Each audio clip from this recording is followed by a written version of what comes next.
yourselves. I'm Nayra Salamanca. I'm Thomas Wills. Nayra's going to start us off.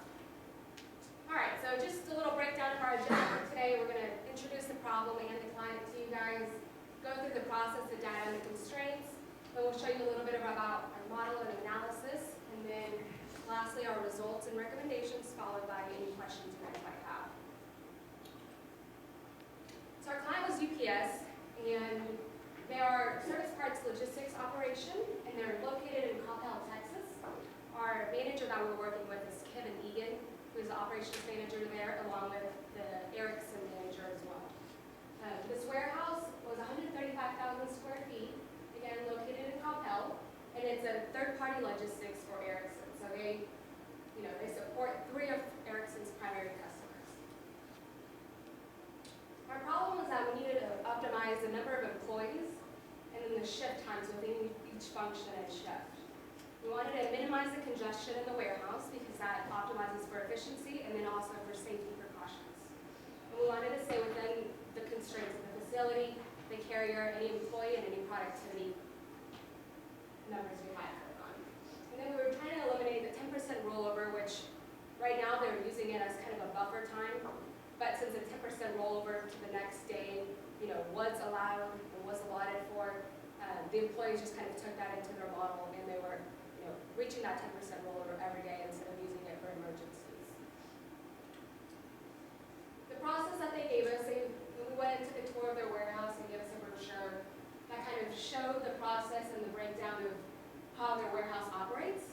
And so we have the inbound products coming in, and there were, Erickson shipments that needed to be unloaded, detrashed, checked in, repacked, and put away into their warehouses, and then also the outbound areas below, and that included order control, picking, posting, packing, and shipping out from the warehouse.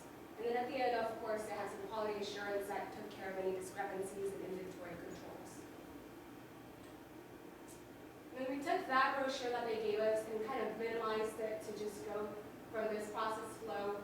We combined the unload and the detrash into one stage so that we could implement it into our model. And they included, the check-in, repack, put away, and then the outbound, again, simplifying it into the picking and the posting.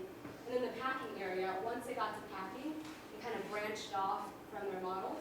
And it either went to people that dealt with cartons, pallets, or then 50-50.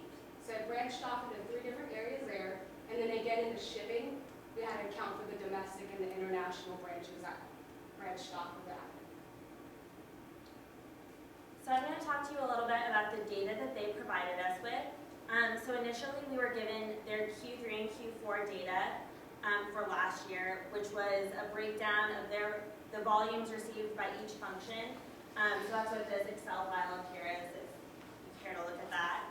And then in addition, we were given information about their shipments that were coming inbound as well as their carriers that were going outbound. So we were given the days of the week that those carriers were arriving, the arrival times, and then the minimum quantity, the maximum quantity, and then the average quantity. So obviously very useful information. And then we, on the tour, we asked questions about their current schedule they had in place, since obviously they must be doing something right because they're existing as a company, so we knew that we had to somehow base our model off of what they already had. So we asked a lot of questions about what they already had in place. And then we were also given a bunch of constraints that we were supposed to take into consideration. So first, the MAR for each function. The MAR was the minimum acceptable rate. So that was the minimum rate that each function needed to be producing at in order to maintain the efficiency of the warehouse as a whole. And so for each different function, we were given how many units per hour or cartons per hour or pallets per hour needed to be processed through that unit in order to meet the efficiency that the warehouse already had in place. We're operating under the constraint that inbound and outbound each has 2,000 units per day, so we have 2,000 units coming in and 2,000 units going out. There were different facility constraints, which are in the second Excel box, that were basically things like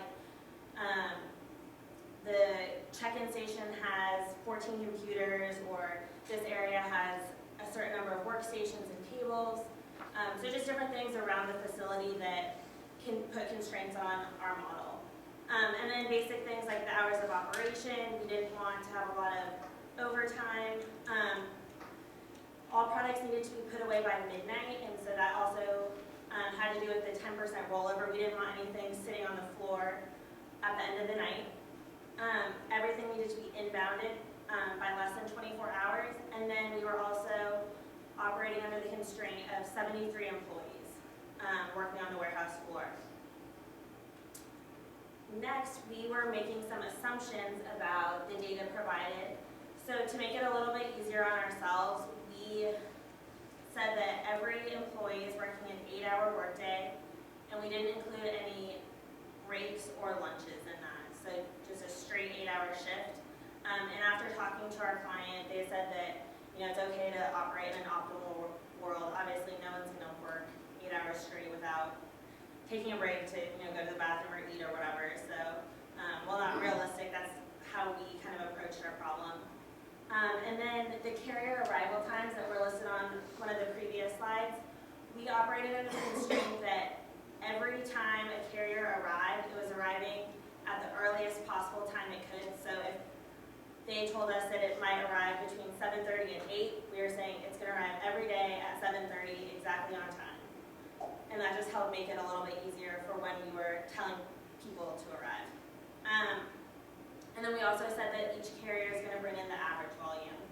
So throughout the week, they're going to bring in just the average that was listed on that chart. And then there was one exception that I should have pointed out on the last one. Oops. The hotshot run, which is right here, they're not bringing in volumes on Tuesday and Thursday, but since it was only 100 units, we were operating under the assumption that they did bring in 100, just so that we can make a schedule for 5 days a week rather than making one for like a Monday, Wednesday, Friday, and then a Tuesday, Thursday. And then we also had the 10% rollover used for emergencies. We didn't want that to be used as a crutch anymore. We wanted that to be used for its true purpose. And then cross-functional employees just basically means that every employee of the 73 that we had could do any of the jobs. And Kevin Egan, our facility manager, told us that that's mostly true, that most of the people could do any of the jobs that were given. It wasn't a big deal to operate under that assumption. Okay, so first we tried an assignment model to approach this. And so we took the model we took all of the variables that we were going to come up with and kind of made it as a combination of the 73 employees, the different functions that they could work in, so the 10 different functions, and then the shift time. So they were operating mostly under 2 shifts. So obviously if we were having a variable for each of these, that was going to be thousands of variables, and we were going to do them binary so that it was would assign one if we were going to have that employee work at that function at this time. And so that became very complicated to incorporate all the different constraints and to make sure that everyone was working at only one job at one time. And then also it made us have to come up with an objective function, which would obviously involve cost. So then we were incorporating wages. And the goal of our project wasn't to minimize costs, it was to create a staffing plan. So we decided that there was too many objections, that we wanted to do something that actually created a staffing plan or didn't require so much analysis as this assignment model would have. And so we ultimately decided not to use this method to solve our problem. I'm going to turn it over to Thomas now, who's going to talk about the successful model. Yes, so what we ended up going with was an Excel-based model that simulates the whole process from beginning to end, from where the trucks drop it off, the product, to when it's put on the shelves for the inbound process, and as well for the outbound process as they pull it off the shelves and then ship it off. So yes, initially we eliminated the 2% rollover with the model by just not accounting for that. So right now they have the employees come in at 6 a.m. for the inbound process. This 10% rollover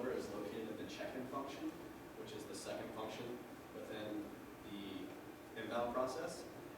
That 10% rollover is located there, so it doesn't apply to the outbound process, but the inbound employees come in at 6 a.m., so they have something to do. That's what that 10% rollover is used for. To eliminate that, we just simply move their shift times back to 7:30. That way, they're coming in when the product is first arriving, which is at 7:30.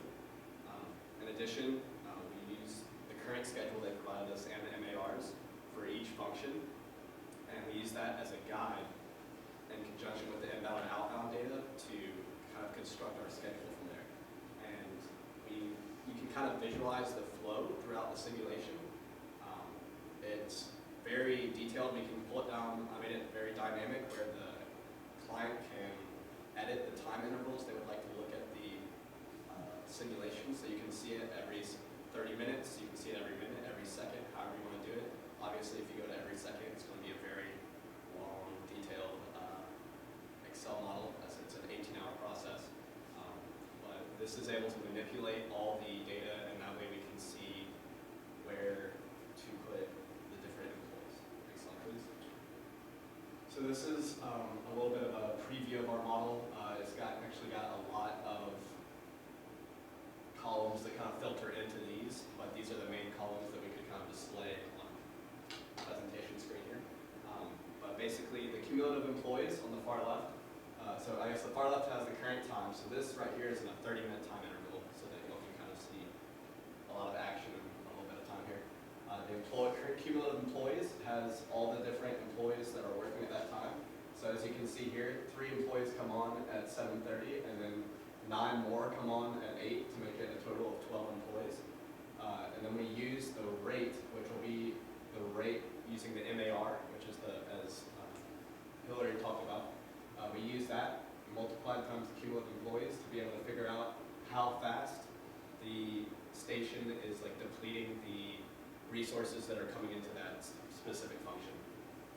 In addition, the input, as you can see here, that comes directly from the delivery for this specific station because it's the first in line. However, further down the line, the input will be from the output of this station. So the next station's input will be the output of this station. As kind of an assembly line there. And the units processed would be the amount of units that they were able to get through in that time period, so that they process through their function. And then the new output would be what is actually coming out there. And then that amount is kind of what is building up. So if you can imagine, if Nayra is giving me 100 product every 30 minutes, and I can only process 50 units every 30 minutes, then I can't keep up with that, so there's going to be a pile of stuff kind of accumulating next to me. That is what this net amount is, and that's what we want to minimize. But however, there's large shipments that come in that we can't handle there. So this is the next part of the model.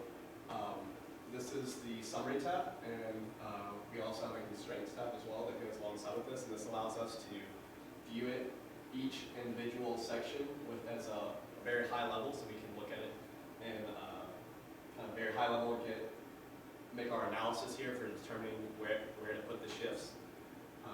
Basically what we wanted to do was we wanted to look at where the net amount is 0 repetitively, or where their numbers are getting very high repetitively, or where it's spiking. That if it's spiking or going up and it's not coming back down, that's a sign that we want to add more employees in that location in order to kind of bring the net amount back down. And if it's a lot of zeros repetitively, that means that they have too many people working in that area and they're overly efficient. So they have too many people working there, so they're just kind of standing around at some points. And so we want to move those people maybe to other sections. Thanks. So last of all, our results and recommendations. After reviewing all the data and taking into account all the different levels of product in each section, we were able to determine this new schedule. As you can see, we would like to add 4 8-hour unload detrash shifts beginning at 10 a.m. This is in relation to their previous schedule, by the way. We would also like to add 4 4-hour repack shifts beginning at 4 p.m. Move 1 8-hour put away shift at 2 p.m. to 4 p.m. Remove 3 8-hour picking shifts from noon to 8. And as you can see, we will also add some packing and shipping shifts from 1 to 9. And we posted here our full schedule, including what was already there and our new additions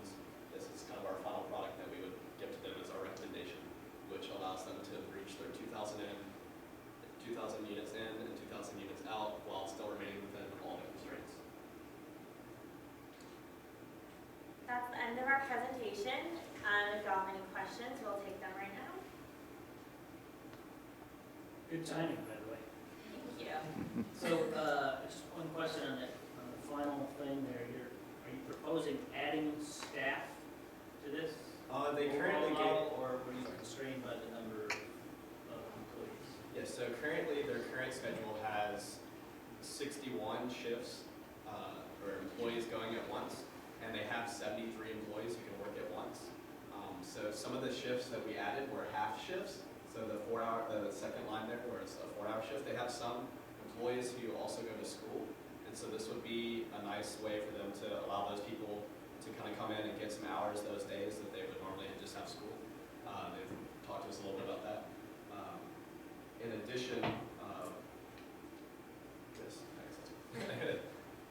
So explain a little bit more, you call this a simulation, and you run it like multiple times, or how's it actually work? So basically, we kind of went through trial and error through the different model by moving the shift times around, and that's why that summary tab and the constraints tab are nice, because we can see all the different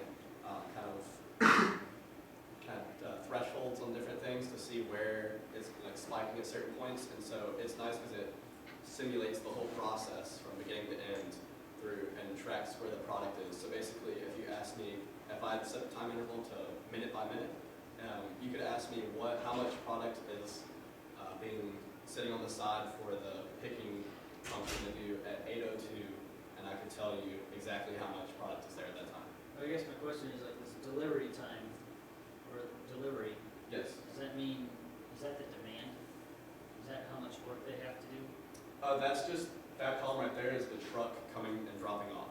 Okay. So, So doesn't that vary from day to day? well, yes, that's what Hilary discussed at the beginning, is that it comes in like a 30-minute window, and so for this, we assumed that it would come in right at 7:30 every day, or like, if it's 7:30 to 8, then we would assume that. So otherwise, they overlap sometimes, but overall, the way we have the employees set up accounts for anything like that. For the delivery, we also use historical data and visibility functions to measure out exactly, day to day, how much volume we're be expecting, just to simulate the model full through. So this is just one kind of run of it, and if you ran it again, you'd have different numbers there? For the delivery part, well, the delivery part will stay the same to an extent. However, the rest of it varies. If that makes sense. So that delivery is pretty constant every day? They have a pretty rigid schedule. Like the ground, even on the outbound part, it's very like 6:30 every day. The trucks come pick up because they have to get their products where they need to be. Other questions? Yeah, I have one. Was your manager focused on reducing the cost or making the factory more efficient? Because I was thinking if you guys actually dove into the time that the employees were working and breaking it down into part-time employees and trying to maybe, did you guys look at part-time optimizing costs? Yes, that was our original plan, was using cost with the assignment model. However, we realized after talking and like taking that model to the client and talking about how we were trying to approach the problem, we realized that they kind of were more interested in efficiency, as you were saying. And so from that, they also gave us some numbers. If you'd like to add a station here to make it all work better, there's certain ones that were costing $5,000 and some that were $200,000. So obviously, the $200,000 we were trying to stray away from adding that, but that was kind of how we looked at it. Found that using the simulation kind of took care of both of those facets as far as minimizing the cost because you are being efficient, you're using all your resources and your time wisely, and meeting all those MARs.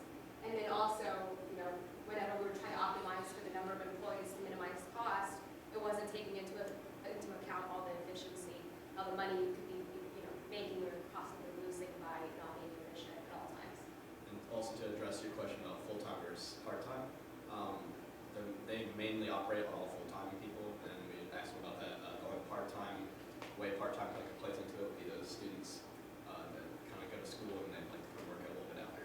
And that was like very minimal, it was like just a few people.